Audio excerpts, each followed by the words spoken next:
Act 2025, Act 1135, to increase the rate of energy sector shortfalls and debt repayment levy in order to raise additional revenue to support the payment of energy sector shortfalls, reduce energy sector legacy debt, and stabilize power supply. The power sector is the biggest economic and fiscal risk presently faced by the country. This could lead to major crisis if it's not addressed. The challenges in the energy sector are quite enormous, emanating from debt, shortfalls, insufficient gas supply, and inefficiencies.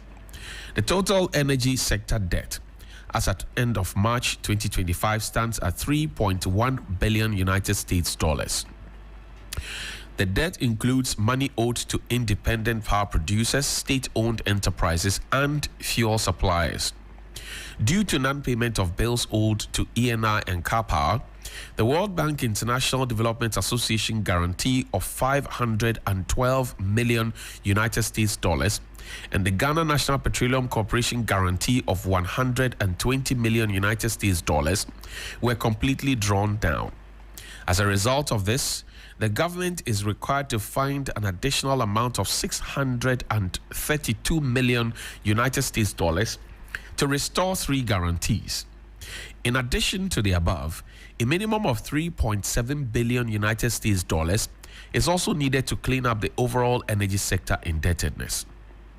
Furthermore, the electricity sector of the country has experienced a significant shift over the years, with the country now heavily reliant on thermal power generation to supplement hydroelectric sources.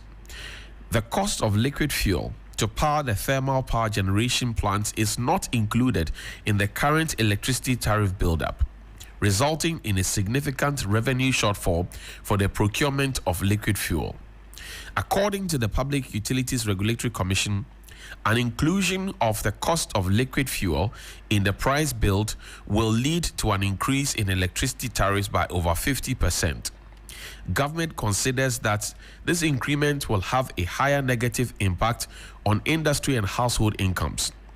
Government will therefore require 1.2 billion United States dollars in 2025 to procure liquid fuel for power generation alone. The power sector risks imminent collapse if these unsustainable shortfalls are not resolved, particularly given that the fiscal cannot accommodate the financial needs of the sector. To help raise additional revenue, the fund needs in the power sector, government is proposing an increase in the energy sector shortfall and debt repayment levy. The impact will be absorbed by the gains made from the strong performance of the city.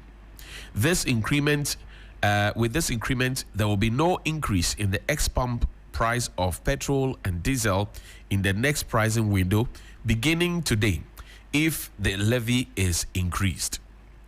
The levy will serve as a dedicated source of funding to the energy sector, and the proceeds will be earmarked for the procurement of liquid fuel for power generation, given that the current electricity tariff paid by consumers does not include the cost of fuel used for power generation. The decision to increase the levy on petroleum prices is based on the need to find a balance between ensuring stable power supply while promoting the financial sustainability of the sector. The bill that seeks to amend the schedule to Act 1135 to increase the energy sector shortfall and debt repayment levy to augment the energy sector support account and ensure the availability of fuel for backup generation, dated the 2nd of June 2025, signed by Dr. Kaisel Atuforsin, is a member of parliament and the minister responsible for finance. This is the memo that Mr. Atuforsin, or Dr. Atuforsin, took to Parliament. Now, let's get into it.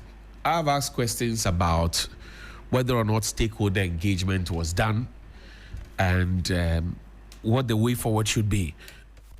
Julius Jima is a tax expert. He joins us on the phone line. Thank you, Julius. We're grateful for your time. Thank you. Good morning, Johnny. Does Ghana need this new tax at this time? The big one. I think looking at the bill and how our 2025 budget have gone. I think that we need this type of tax.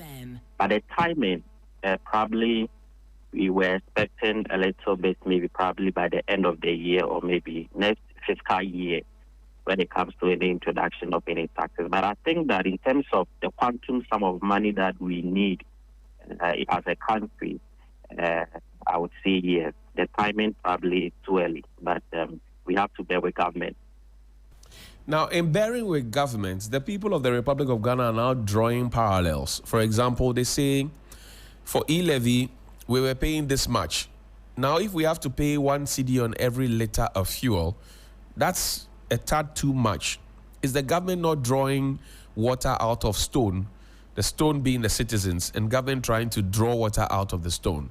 Is that what government is doing? That is not the case. I think that if I have followed the current finance minister right from his vetting, and then I've also looked at the manifesto of the NDC, and then fast forward when the minister was approved. I mean, his body language and the things that he wants to do for the country is to at least reduce the cost of living for Ghanaians, be it as it may. Just because sometimes we do politicize some of the discussions around the economy. So he will be facing some backlashes here and there. And he understands that he knows.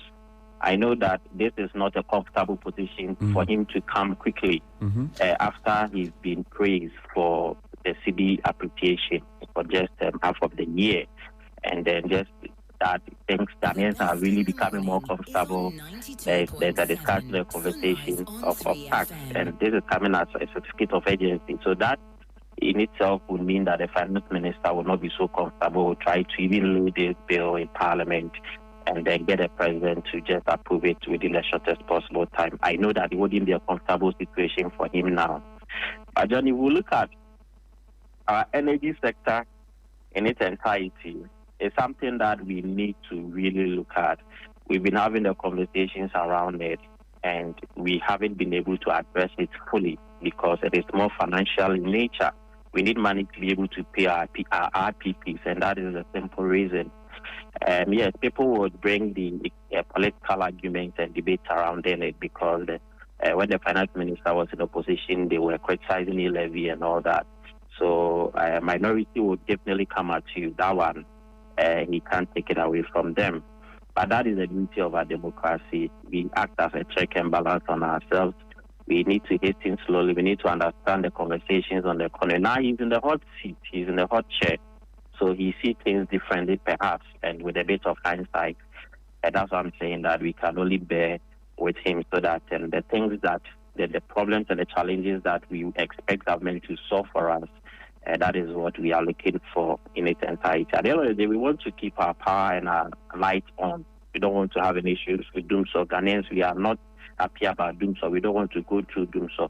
So if there's any form of financial engineering for the shortest possible time so that we can meet our debt obligation, I think that is a step in the right direction. The timing, however, is too early, so Ghanaians will talk about it. Now, in terms of stakeholder engagement, there's also been the argument that, look, this may have followed the path of e-levy if you look at the fact that it was brought under a certificate of urgency. That's one leg. The second leg is also that, yes, it was brought under a certificate of urgency, but stakeholder engagement could have been done. If you look at e-levy, 16 town hall meetings were promised after the pushback in Parliament. This was after the bill had been put before the people. 6 town hall meetings were held. The other 10 were ignored.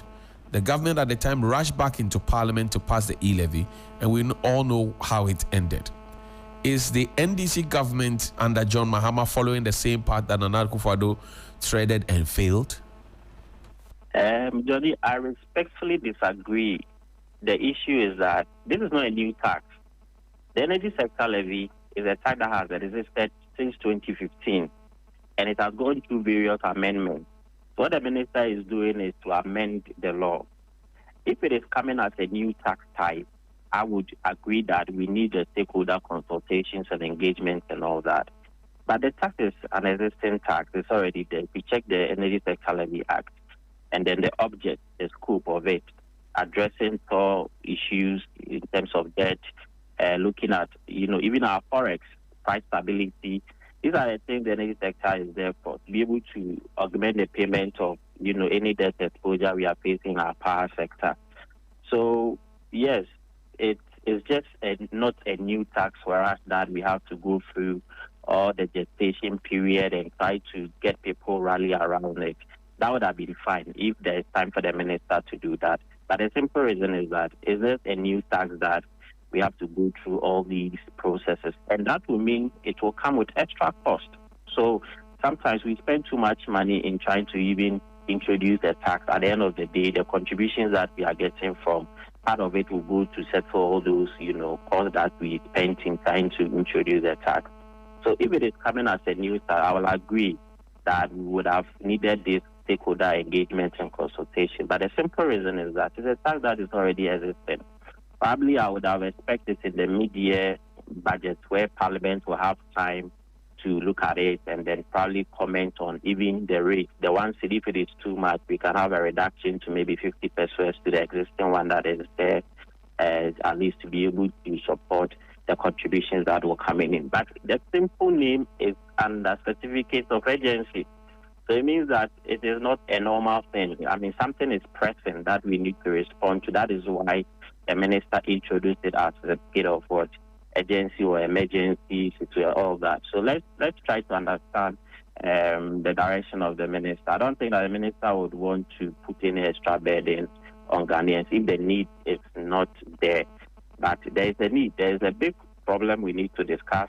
I mean, if you look at the fiscal debt, the cost on the country, be it as it may, currently we are looking at about $3.1 billion in terms of our energy sector. At the time of the budget presentation, it was $1.73 billion. ECD is owing about 68 billion Ghana cedis. We've not really had a proper discussion of how we are going to take care of all these debts. So I'm not looking too much about the form because there is an existing tax. But maybe the minister would want to, or Ghanaians are expecting the minister to consult further. Probably they've done the internal consultation within the ministry and government. I mean, that's why we voted them for. It's not everything that we will have to come to the general public and explain ourselves and all that, because it is an existing tax. If it's a new tax, we will need a public engagement. But sometimes we do certain things under the certificate of urgency to be able to push certain things through so that we can get the liquidity to power our energy sector. Now, the conversation also is that this tax is going to help us clear the legacy debt or the energy sector debt that we have. The Ghanaian people are asking that they've been paying this debt for donkey years. Nobody is telling them how much is really owed, but we continue paying. We don't know when we are going to finish paying. Some figures have been thrown around regarding the fact that the build-up in our electricity tariff and the fuel that is used to generate electricity and all of that is not inculcated into that. But ultimately, people are asking, when will we finish paying this legacy debt, energy sector debt, so that we can all breathe? The poor must breathe, no? Yes, that is a big one. I think that the energy ministry, the current energy minister, should lead this discussion. Until when? Cannot be continuing incurring costs in our energy space. We have had discussions on this take or pay contract that has been there for some time. Previous government did some review and then, reduced the amount. I know current minister and the finance minister is looking at, extra review of the take or pay contract, because once that is there, it means that we are incurring the expenses or the cost in advance. The ECG cash waterfall mechanism is not enough to be able to rake in the revenue to be paying our IPPs. So we need that roadmap from the minister. I mean, we are advocating for the minister because we have a difficulty, so we need to solve it as a country. But just giving our support to the minister means that he should be able to come back to Ghanaians and tell us that these are the roadmap for us to be able to, do away with this legacy debt in the energy sector. And that would be an item on the cake once he's coming in to take this money from the public. I know that discussions are ongoing between the Ministry of Energy and the Ministry of Finance. It's part of the financial engineering that they are going through.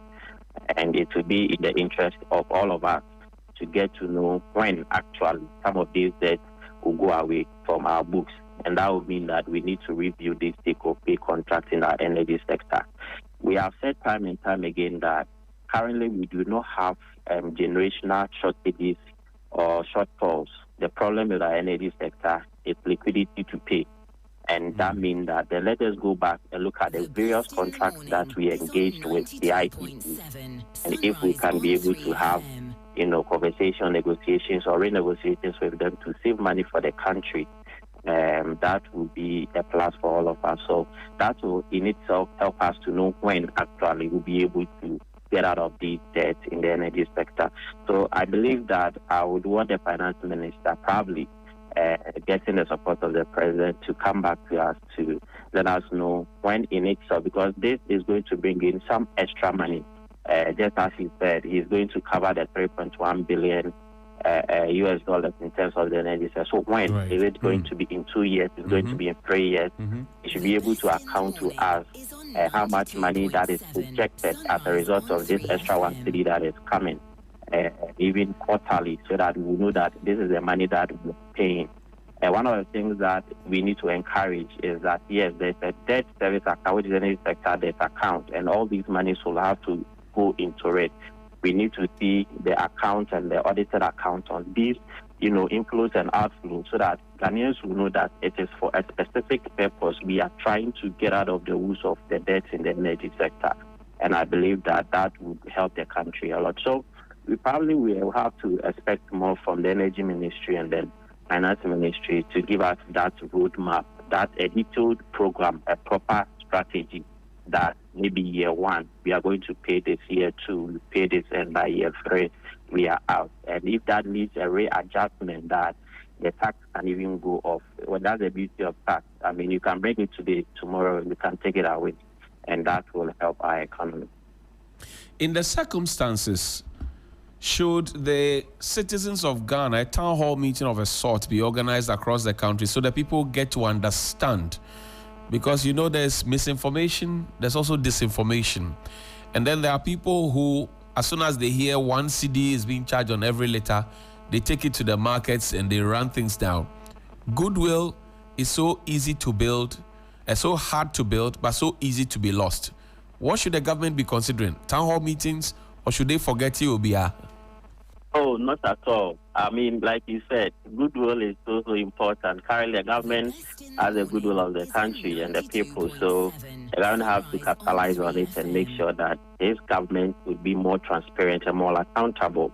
Yes, I will go for that. We should be having serious engagement in the country. I mean, we shouldn't wait for the agency to come before we put papers and documents through.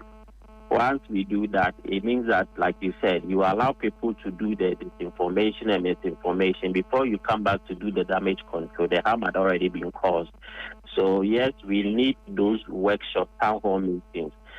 Finance minister should be able to do more. I think after the budget presentation, I've not really seen continuous engagement with the public, with the media. Sometimes you need to have workshop with the media and do a lot more post-budget engagement. Currently, July is around the corner. The main budget was brought somewhere in March, April, and now you are bringing in a media review. So there will be so much on you to communicate and to tell the people of Ghana. If you don't start early, there will be a lot of information for you to bring out, and that will mean that we will not be able to cover everything, and that will drive the misinformation and then disinformation. So I support continuous engagement, that the ministers should really make time and then engage the various stakeholders. Civil society, media, radio discussion, social media. Let us break some of the complex issues down. They are complex, but they are very simple to understand. And once the communication goes down very well, people would understand. Ghanaians are very discerning. Yes, the minister has been praised for, half of the year trying to, get our city to the level that it has to be. It has brought some relief to household incomes It has brought relief to families. I believe businesses are really happy about the cedi appreciation, the sustainability. I mean, these are things that the minister will have to engage more. So engagement, continuous engagement, bringing people along, carrying people along, so that I don't leave that vacuum or gap for people to chip in one or two things. It's very, very important. Not forgetting, minority. They are also doing their work. That is the check and balance we need in the system. But in any day, we would want to take the economy over the political discussions, because it's all the time that we can use, the economic discussions to do politics. It doesn't help us. So we in as much as we are advocating, we hasten slowly. We once we get into the hot seat, we look at things that can benefit the country in its entirety, and they remain focused to be able to achieve the bigger picture for Ghana. At the end of the day, the good news is that Ghana is no more incurring any legacy debt. Our energy sector debt has been slashed to 50%, just as we had a target with our public debt. These are the targets we want the finance minister to come back and tell us, and that will have to mean that he has to do continuous engagement. You didn't keep all the information at the ministry, and then once we are there, the surprise will come. Once he keeps disseminating it gradually, radio, TV, social media, Ghanaians will own the narrative, and they will begin to understand certain principles or certain, directions of government, and the criticism will not come too much. Julius Yima, thank you very much indeed for your time. He's Executive Director, Center for Policy Analyst. Thank you very much. We're grateful that you could join us, Julius. And Julius there with some thoughts. What do you also think? 055-924-2717 and 055-691-0154. Those are numbers. We'll activate the phone lines later, but you can always connect with us on